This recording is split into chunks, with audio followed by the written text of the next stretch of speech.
Assalamualaikum warahmatullahi wabarakatuh. Masalah baru gitu. Jadi intinya itu ada penyelesaian masalah yang tidak harus seperti itu gitu, pakai drama, pakai apalah yang. Terus cerita ketiga, banyak peristiwa-peristiwa sosial. Saya ulang lagi, peristiwa-peristiwa sosial yang penyelesaiannya itu juga agak lewat pengadilan. Ada ayat wa Daud wa Sulaiman idh yahkumani fil harthi idh nafashat fihi ghanamul qaum. Itu yang diceritakan di beberapa tafsir. Ada cerita unik begini. Ada dua perempuan kakak beradik, sama-sama punya anak. Kebetulan sama-sama ganteng. Karena masih kecil itu kan mirip. Saya ulang lagi, karena masih kecil itu mirip. Karena sama-sama Arab, tidak Arab sama Kebumen. Kalau sama Kebumen kan hidungnya beda, sama-sama Arab, bukan sama-sama Arab, sama-sama ganteng. Singkat cerita, yang satu ini dimakan serigala, anaknya yang satu dimakan serigala. Kemudian semuanya mengklaim yang dimakan tuh anak kamu, bukan anak saya, sehingga anak satu ini milik saya. Yang satu bilang, ini anak saya yang selamat, yang anak kamu dimakan serigala. Nabi Daud ketika ada pengadilan seperti itu menghukumi yang argumentasinya meyakinkan. Sudah, ini milik kamu karena kamu lebih berargumentasi. Setelah keluar, kata Nabi Sulaiman, pas itu masih kecil, kalau hakimnya saya, keputusannya tidak seperti itu. Karena Nabi Dawud itu demokratis. Saya pokoknya tidak akan keluar dari jalur Quran sebagai pemenuhan, karena saya Profesor Quraisy, Profesor Zain itu orang yang sangat menepini Quran. Terus kata Nabi Dawud, Sulaiman sini, sudah kamu saja yang mengadili. Ternyata apa Nabi Sulaiman itu? Ngambil pisau. Mana anak yang selamat? Ini, udah kita bagi dua saja supaya agak konflik gitu. Terus ada yang nangis histeris, nangis, yang satu tenang saja. Terus sama Nabi Sulaiman, anaknya dikasihkan yang nangis. Ini ibu beneran ini, berarti ini ibunya beneran ini, anaknya mau dipotong nangis, kamu mesti ndak, masa anaknya mau dipotong diam aja. jadi ternyata sebagian pengadilan dulu itu pakai perangkat psikologis. Gak mungkin secara naluri normal orang anaknya mau dipotong membiarkan, itu pasti tidak ibunya itu. Akhirnya dimenangkan yang nangis tadi. Jadi banyak cerita di literatur saya.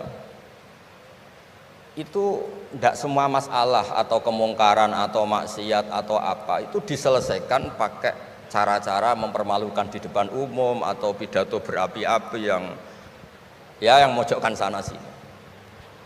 Cerita saya yang terakhir adalah tentang Rasulullah Muhammad SAW. Itu ada orang yang jenisnya hipersek atau hiper lah. Itu dia mau masuk Islam tuh problemnya karena dilarang zina, dilarang seks bebas. Gaduh di masjid itu. Nabi memang kalau nemuin tamu di masjid karena itu wilayah publik. Nabi tanya, loh kenapa gaduh?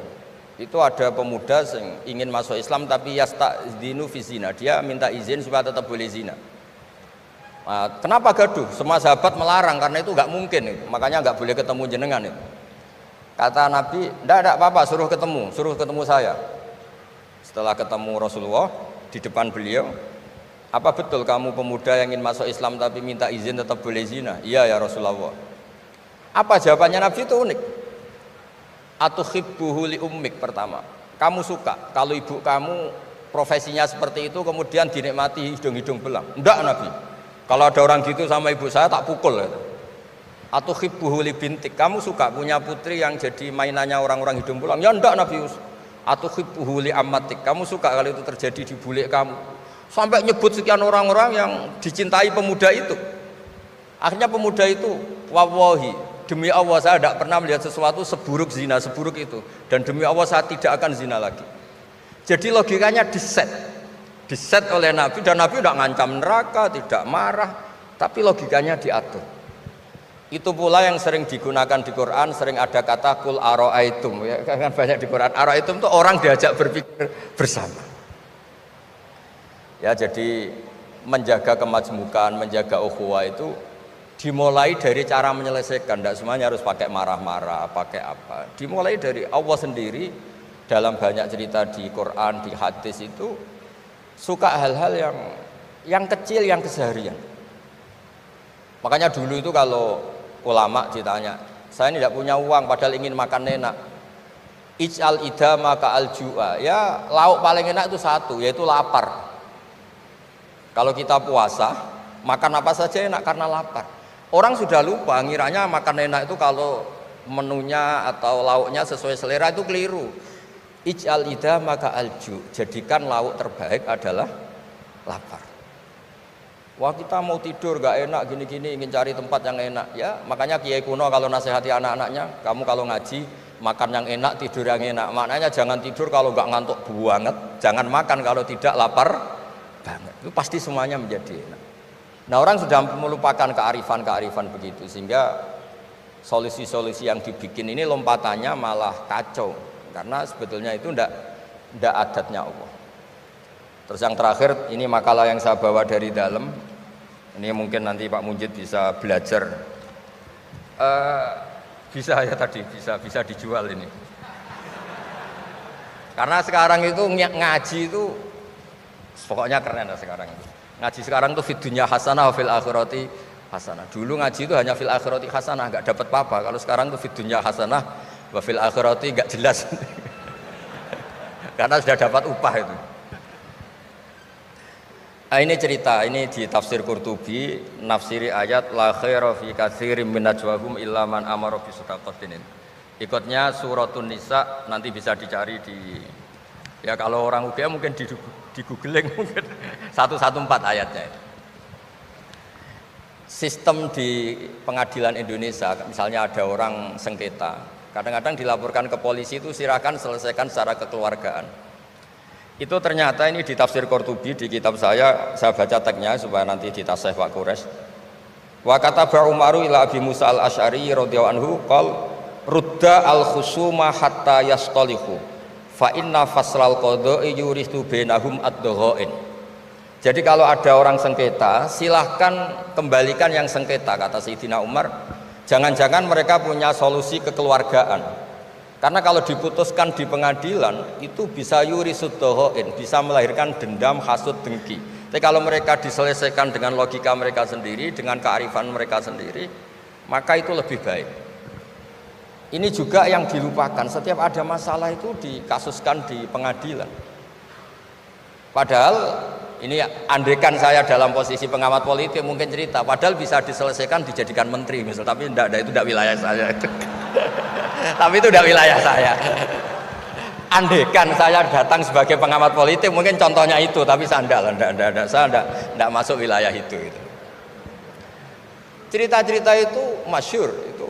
Dulu ini cerita lagi ke Habib Quraisy di Abi Quraisy ya. Pernah ada orang itu saking solehnya beli tanah. Mestinya beli tanah seisinya. Lala tanah itu emasnya banyak. Setelah itu orang itu bilang, saya ini hanya beli tanah kok isinya emas banyak, ini gimana? Bilang sama penjualnya. Penjualnya nggak mau, enggak, saya jual tanah seisinya, emas itu milik kamu, enggak, saya beli tanah kok dapat emas. Itu dulu penyelesaiannya bilang, kamu punya anak putri, kamu punya anak laki, ya sudah besanan saja biar nggak kelio. Jadi dulu banyak cerita-cerita kearifan yang orang itu udah harus rame-rame di pengadilan. Ya tadi andaikan saya politik, mungkin contohnya nggak usah di MK lah, dimenterikan gitu. Misalnya andaikan saya politikus, tapi tidak, itu tidak wilayah saya. Jadi di antara kebaikan Islam, benan nas, bukan benal muslimin, bukan benal muslim wal kafir, benan nas. Kita rukun sesama non muslim itu juga ajaran Islam. La khaira fi katsirin min najwahum. Diskusi apapun tidak baik, kecuali diskusi-diskusi yang menyuruh kebaikan, menyuruh sedekah, au islahim bainan nas, atau diskusi yang menjadikan kita baik-baik saja, hubungan kenegaraan, hubungan kebangsaan, hubungan kemanusiaan baik-baik saja. Ya, sekian mukadimah saya, nanti ditambahi Abi Quraisy, Profesor Quraisy. Sekian, dan saya tidak salam dulu karena pasti provokatornya ini merovokasi lagi. Jadi kalau moderator itu kan bikin sesuatu indah, ini jadi tidak indah. Masa orang sesantun saya dibilang harimau, itu kan kacau itu. Itu nggak benar itu. Karena kalau di Indonesia, oh ini negara nggak benar, kayak hukum rimba, yang kuat menang. Yang kuat itu kan harimau, wah, jadi masalah kan. Lah itu sing dialami Nabi Ibrahim alaihis salam. Jadi Nabi Ibrahim kalau cerita nih cerita ben nggih pelajaran nggih jenengan bahwa kita meskipun nahi mungkar itu mesti ana nafsune. Nggih nahi mungkar wae ana napa? Nafsune. Nabi Ibrahim ini cara kitab hikam nggih. Ning gone bab tiyang sing mukasafah kok gak di rahmat al-ilahiyah itu dianggap maring rusak Islam. Nabi Ibrahim diangkat pangeran ning alam malakut. Bareng diangkat pangeran ning alam malakut dipertontonkan sama orang-orang yang tukang maksiat. Terus Allah tanya Ibrahim, menurut kamu mereka yang tukang maksiat diapakan? Bunuh saja ya Allah, karena mereka makan dari rezeki engkau tapi maksiati engkau. Mbak pangeran dituruti dipateni. Sampai 3 kali kejadian, ya maksiat itu mulai zina macam-macam lah, pokoknya yang enggak bener-bener. Mbak pangeran dituruti. Suatu saat walhasil Nabi Ibrahim itu nyembelih anaknya Ismail. Anakmu sembelih Ismail. Protes habis. Huwa samratu fuadi itu buah hati saya Gusti. Kok kon jenengan kon nyembelih ku piye? Kowe keberatan nggih keberatan Gusti niki anak kula. Jawabe pangeran, kowe gak eling zaman tak angkat ning alam malakut. Nek ana wong maksiat ngene-ngene mbok kon mateni tak turuti. Bareng aku ngongkon kowe kok mbok pikir. Kowe pas ngongkon aku ora tak pikir, ora usah ngongkon kowe kok mbok pikir. Terus Ibrahim jawab, "Lah niku anak kula Gusti." Wong-wong iku ya kawulaku. Sama aku gak gelo ke usul mutan mateni. Lah saiki ketok. Benere cerita hikam iku ketok. Pokoknya anggar wong mukmin mesti bejo. Fakul salamun alaikum. Mergo kata rabbukum ala nafsihi rahmah. Kata bos mestekno eko dadi mestekno sapa rabbukum pengenan sira kabeh. Allah memastikan pada dirinya sendiri atau Allah mewajibkan pada dirinya sendiri ar-rahmata ing mujudna rahmat. Soale yakin nek soale anggar ngaji, anggar saleh mesti kata rabbukum ala nafsihir rahmah. Anggar kowe kok mamang mlebu neraka iku berarti setan. Mantep ae ra bakal mlebu neraka. Tapi langsung mlebu. Gak usah mamang saiki langsung mlebu. Ora usah mamang. Saya keliru nih. Terus perasaan setelah iman masuk neraka itu perasaan yang salah. Wis wae yakin neraka itu ora alamatem. Napa? Ora alamat. Ya karena tadi satu enggak pegang kuncinya, napa? Terus kita tidak tahu posisinya di mana, neraka itu kita tidak tahu. Nah, swarga kan nggo kuncine. Mestine ya sak data napa? Posisine napa? Cara saniki Sherlock napa? Napa cara saniki apa? GPS. Mosok ana kuncine ora ana alamate kan enggak mungkin. Neraka kita tidak tahu alamat. Mbon akhir roh aku ora roh. Alamatin neraka jelas medit wis tak jelas. Karena medit deket-deket situ, napa? Ya kan bakhil qaribun minan nar kan at-taqiyyu qaribun minallah qaribun minal jannah wal bakhilu ba'idun minallah qaribun. Jadi kalau sampean kepen takok alamatin neraka ya medit itu deket-deket situ. Jadi alamatin neraka napa?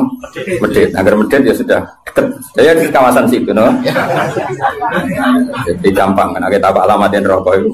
Nah alamatnya wali ya qaribun minallah ya deket-deket situ. Jadi mau ngaji, syukur-syukur tiap ngaji ke apa layat yang tak apal, tak wajo, kondang tenang. Apa lo toati, wajo gue simaan toati. Ngumpul lomba. Dawe pangeran, eleng-eleng ya. Terus hampir semua ulama itu sepakat ya. Jadi dawe pangeran itu nanti ngikat itu statusnya dulu. Apa? Statusnya dulu.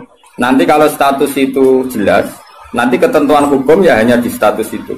Seolah lagi hanya di status itu. Misalnya gini, wa angzir bihil ladina yakhafuna.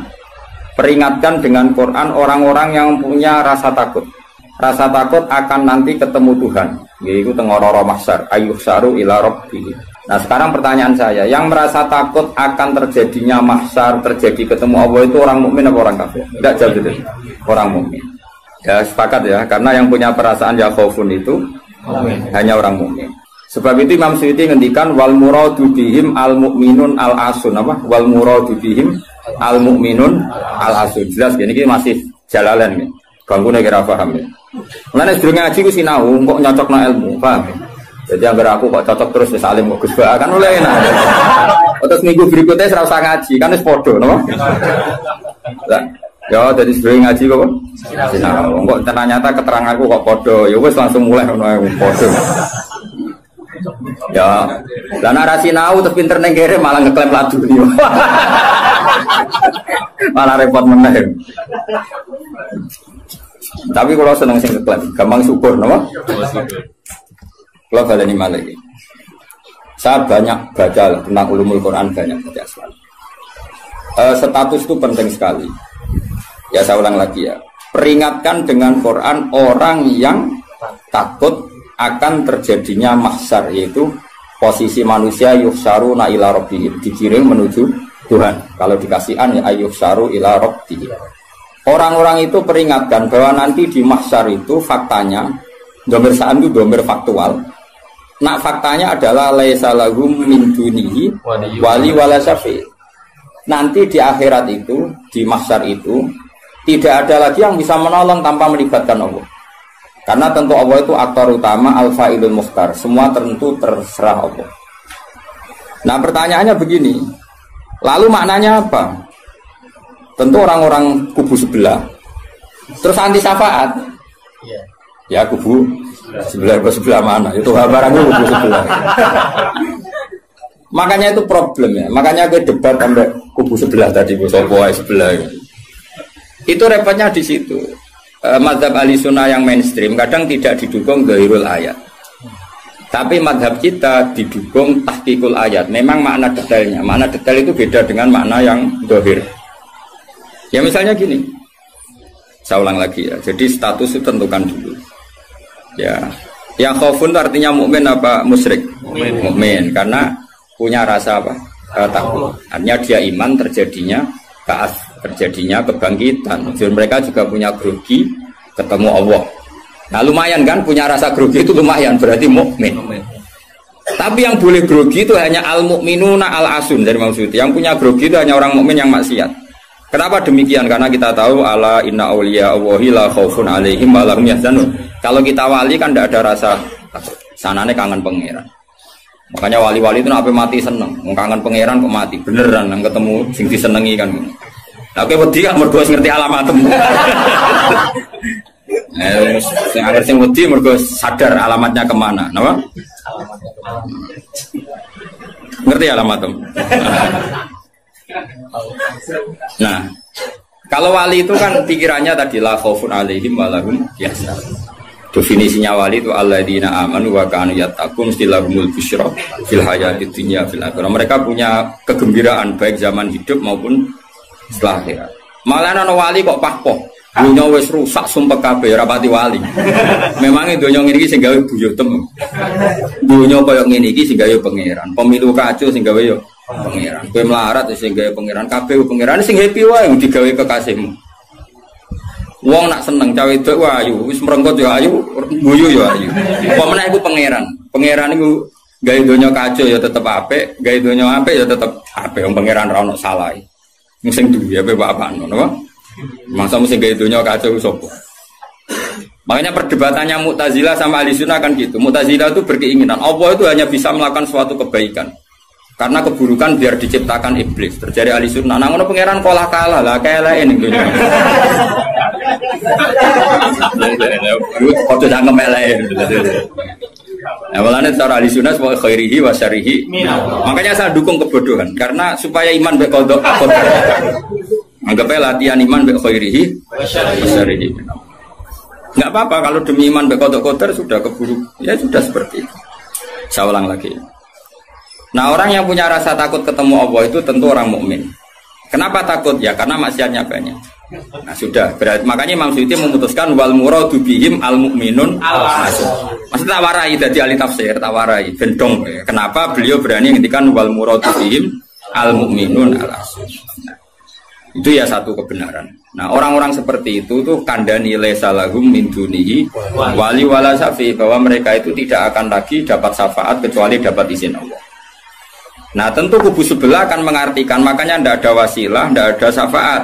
Bimuqtadu hadil ayat, dengan konsekuensi makna ayat ini. Ya teori itu mungkin benar, tapi juga mungkin salah. Mungkin salahnya adalah kalaupun nanti Rasulullah Muhammad mensyafaati atau para wali atau para ulama mensyafaati, memangnya bukan kehendak Allah, kan ya tetap kehendak. Cuma kan para wali itu panitia saja.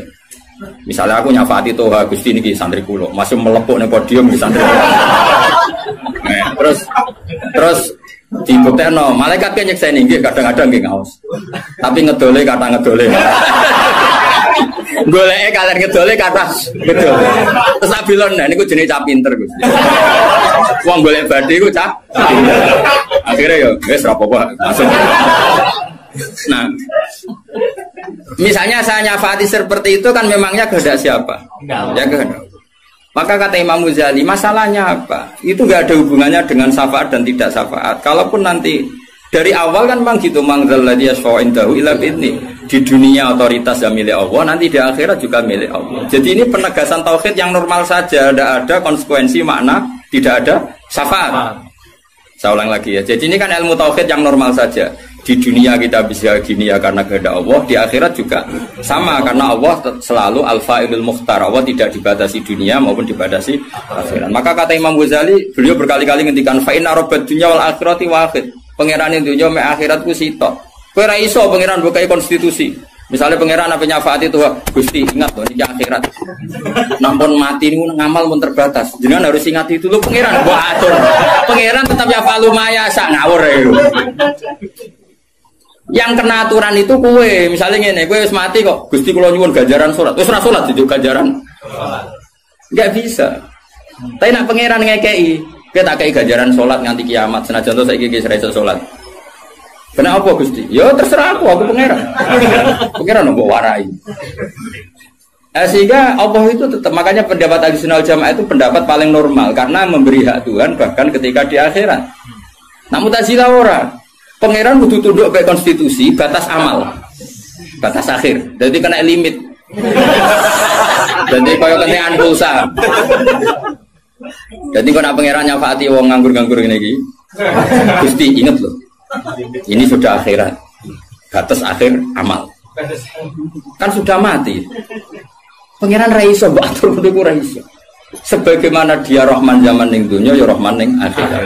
Sebagaimana dia kudroh di dunia juga kudroh di akhirat. Karena Tuhan tidak pernah dibatasi akhirat. Itu yang diyakini Ahlussunnah wal Jamaah. Makanya ya ayatnya umum saja. Wa kam mim malakin fis samawati la tuhni syafa'atihim shay'an illa mim ba'di ayyadana Allahu liman yasha'u wa yarda. Itu jelas. Kalau kamu menafikan syafaat berarti menafikan ayat itu jelas. Tidak ada syafaat lagi di akhirat kecuali bagi orang sing Allah kehendaki. Man itu manusia apa Allah? Orang kan? Berarti nanti selalu ada orang yang dikecualikan, yaitu orang sing yasa Allah punya otoritas memberi syafaat. Kalau istisna itu tidak ada gunanya, lalu kita percaya apa? Coba kalau orang bilang gini, Ja'al qaumu illa Zaidan, itu Zaid datang kan? Datang kan? Atau enggak datang ya? Wah, terserah lah. Misalnya Maja'al qaumu illa Zaidun. Ya, atau Maja'al qaumu illa Zaidan itu sesuai terkib yang di Alfiyah itu. Ketika istisna diucapkan itu ya mustasna itu ada gunanya. Ya, misalnya saya bilang gini, Ja'al qaumu illa Zaidan, masyarakat sama datang kecuali Zaid. Ada gunanya enggak kata illa Zaidan? Ada. Yaitu memaklumatkan kalau Zaid tidak datang. Tidak ada syafaat kecuali miliknya Zaid. Berarti Zaid bisa nyafaat. Sekarang Allah jelas-jelas ngendikan tidak ada syafaat kecuali illa min ba'di ayyadana liman yasha. Berarti izin Allah itu ada dan izin ini akan diberikan sama orang-orang yang digandaki Allah. Ya misalnya kayak Rasulullah, kayak para wali. Lalu kalau syafaat kamu nafikan secara kuliah, secara ekstrim, berarti istisna itu gak ada gunanya. Lucu nggak Allah ngendikan, kemudian tidak ada gunanya. Misalnya santriku kabeh iki ahli sunnah kecuali isi sitok misalnya. Ya kan ada betul. Ada betul meskipun suratan apa? Suratan itu raine tok misalnya. Kabeh santriku nggawa syiar Islam kecuali sitok niate mergawe kan mesti ada. Nah, itu kan. Mbok yo wong iku mikir gitu loh. Allah kan ngendikan mangdalladzi yashfa'u indahu illa bin. Siapa yang bisa memberi syafaat kecuali dapat izin Allah. Kemudian mustasna ini dihilangkan. Orang anu syafaat belas. Berarti kalimat ini menjadi salah kan? Iya. Padahal kalimat dari Quran ya, tidak ada syafaat kecuali mendapat izin. Berarti natijanya ya ada syafaat yang berlisensi, berizin. Ini tidak maunya mereka kubu sebelah bodiwa sebelah. Paham ya? Mau terus syafaat gak ada, itu ayatin di ora ono ayat ngono. Ono ayat sing ngono, syafaat gak ada. Enggak ada, ayat itu ono istisna, tidak ada syafaat kecuali mendapat izin. Artinya apa? Ada syafaat kalau mendapat izin. Natijanya adalah isbatus syafaat, bahwa syafaat itu ada. Lah siapa itu? Ya mayyasa'u wa yarda, orang yang digedaki Allah dan diridani. Ya tentu saja sing ra diridani Allah kan ning neraka nyafati sapa kejet-kejet dhewe. Makanya ya kubu sebelah itu ya seperti itu. Dia mikirnya alaisa lahu min dunihi wa suwae gak ono syafaat.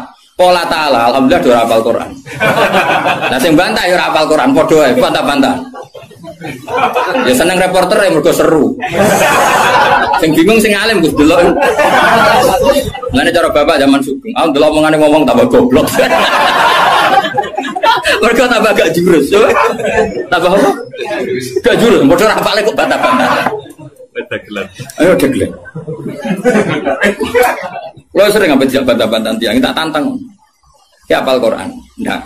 Apal hadis, enggak. Kelas sampai aku ngaji ora debat. Debat itu kudu imbang. Masa Mike Tyson di musono LS Pikal. Ya mati no LS Pikal. Debat itu imbang, nek apal Quran, apal hadis, debat be aku. Iso cocokan ayat. Nang ngene iki kowe ngaji alif bata ae. Tak ulangi ikra tak kira ati. Cara Kiai Bisri kan nak ngamuk kubu sebelah Kiai Bisri zaman Sugeng. Kalau yang menangi rok murid-muridnya. Mem fathama tak fathata mem domamu. Matamu. Kau mangkel. Ora tahu ngaji kok ngomong-ngomong Islam. Niku sajane wae ngaji apa mem fathama. Nggih kok. Sing biasa cangkem elek iso nggih. Beda, bebas sama. Tahu, tata terus. Tadi agar orang mau ngerasa ngaji kok, sok kiai kon meja. Bebas sama. Ya sih gue. Gue nak tercangkem elek, langsung elek. Tidak apik lali, saya elek. Kakak elek nih gue. Gak apa-apa pangeran sepurane akeh tenang ae. Tak lapor pangeran. Eling-eling. Saya ulang lagi, ini penting sekali dalam ulumul Quran. Tentukan dulu siapa itu. Baru nanti ayat itu ini takmim apa khos. Ya saya ulang lagi, takmim apa khos. Jika misalnya ayat dihukum. Saya kan keahlian saya memang nekuni fikih. Misalnya ayat dihukum, harus hukum misalnya gini. Wal mutallaqatu yatarabbasna bi anfusihinna salasataku, bahwa perempuan yang ditalak suaminya maka idahnya 3 kali masa suci. Ya kita harus memastikan bahwa ini mutallaqat benar-benar dalam kasus diceraikan. Ya sudah yang diceraikan itu kalau dia mindawatil haid, masih menstruasi, idahnya 3 kali masa suci. Ini ngikuti madzhab Syafi'i. Nanti ada konteks di mana orang itu tidak mutallaqat tapi ya tidak bersuami, misalnya suaminya meninggal. Ya ayatnya jangan ayat itu. Walladzina yatawaffawna minkum wa yadharuna azwaja yatarabbasna bi anfusina arba'ata asyhur. Bahwa yang jenis perempuan ditinggal mati suaminya, idahnya 4 bulan 10 hari. Sudah kita sepakat. Jangan terus bilang gini, idah itu pokoknya 3 kali masa suci. Ya idahnya siapa? Apa? Idahnya. Nah, nanti tahu-tahu mesti ada problem secara fikih. Problemnya begini. Kira tahu mikir mari terang. Oh ya Allah, sabar. Amit tenang. Sabar.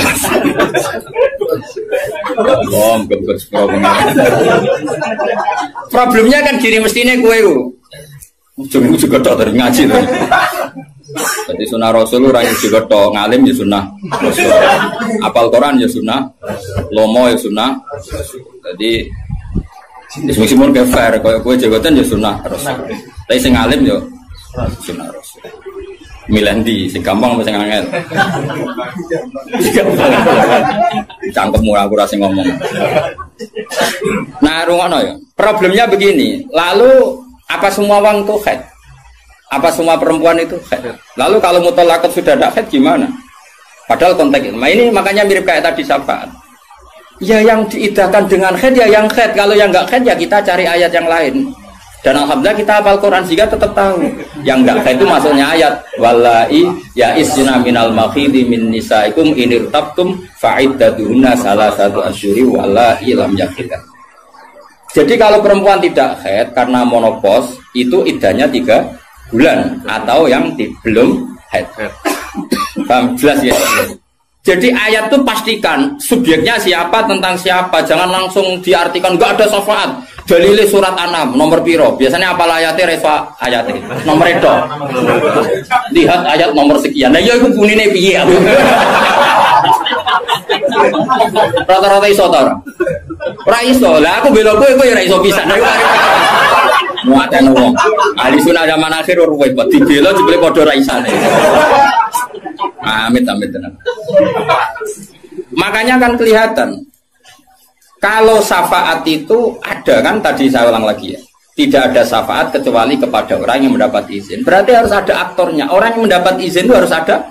Dan itu Rasulullah Shallallahu Alaihi Wasallam dan para sahabat, para wali, para ulama. Sama. Kalau perempuan itu iddah 3 kali masa haid atau masa suci, berarti ada yang haid. Ya sudah kalau yang haid iddahnya seperti itu. Lalu yang enggak haid ya kita carikan. Karena pasti ada orang yang perempuan itu sudah ada.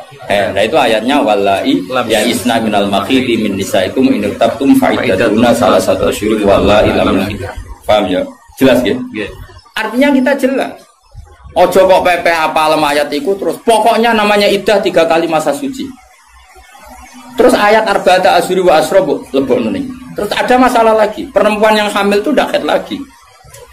Nah itu masuknya ke ayat wa ulatul ahmali ajaluhunna ayyatuna hamlahun kalau hamil. Jadi ada sekian ayat tentang syafaat ada sekian ayat. Nah kebetulan kubu sebelah dan juga Anda podo-podo rapal lagi repotnya. Mulane bela ahli sunnah ini ya rugi zaman akhir. Jadi bilang ora ro. Ngapa lo sekarang loba menangan mata ngomong lah sing ora paham ya Eropa ya kalah. Malah kalah membidu Gus ora loba. Yo kalah kono lumayan untuk umroh. Aku mulane kudu mlebu swarga rugi yakin akan mlebu swarga. Wis lomba ra menang ya ora apa. Ning donya ora pati dimulyakno wong tekan mati kok mlebu neraka iku apa-apaan. Aku las direncana ra gelem. Ora pantes wong apal Quran ben neraka ora pantes. Kene malaikat Malik gak ngurmati Quran tuh. Saya repot nak dites ya tuh. Balik keren nih. Apa lo ayat iki? Bedi sing ayat iki waca wah pusing. Ma apale wali biru kau mahrum bidaro jauh ilaihim iku. Saya ulang lagi ya. Jadi kalau kamu ingin alim tafsir itu tadi ya. Aktor itu pastikan siapa. Yang haidnya salah satu kurun itu siapa? Mutolak. Mutolakot yang idahnya salah satu kurun siapa? Ya yang masih haid. Kalau yang masih haid gini. Yang sudah agak haid lagi ya sama. Yang dapat syafaat itu siapa? Al mukminun al asun. Orang mukmin yang basyar. Karena kalau orang kafir sudah jelas mansus mukhalladina finnar misalnya apa dia abadikan di neraka. Terus orang mukmin yang wali gak perlu syafaat karena memang sudah di surga kan gak perlu syafaati. Mana ada seorang ulama itu ngendikan ngene, "Ustaz anak soleh sing tenanan jawabin gak ngel-ngelo Kanjeng Nabi." Ini lho Kanjeng Nabi akhirnya ra mlebu swarga perkarane nyafaati ra jelas-jelas. Jadi kita itu enggak ingin syafaat bukan karena sombong, sungkan ngel-ngelo Kanjeng Nabi. Nah, misalnya mudik sumpu wojok, sebenarnya dibuatnya pangeran nang bumi NTT. Nah, misalnya Kanjeng Nabi cek nyafaati ning kawasan Medina. Angger apa mlebu swarga, tesih Kanjeng Nabi. Terus nyafaati wong Jordan, wong Malaysia, di Jakarta tesih. Wonten setunggal. NTT. Amine munik. Wah. Akhire moro-moro. Lah nek mlebu swarga kan wis gak ngel-ngelo. Jadi ana ulama itu sing aku ben saleh tenanan ben langsung swarga. Ora kok perkara ora buta syafaate Nabi ben ra ngel-ngelo. Kulo rada setuju, menarik cara kula niku. Mulai sebenarnya gugus, karena ada di wali yang suka jerapi, mau pasrano pulau mah. Akhirnya mudik golain terus kayak sentimen bar.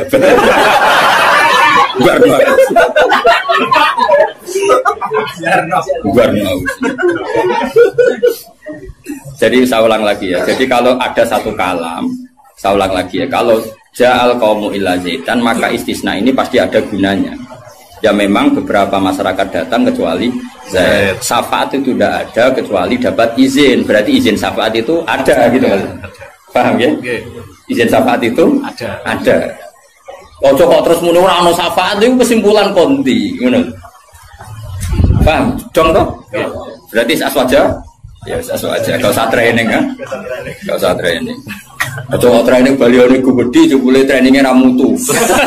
Balione jadi kursus aswaja. Boleh ngomongin strategi politik. Kita nggak boleh kalah sama sebelah. Ini kursus aswaja, kursus politik.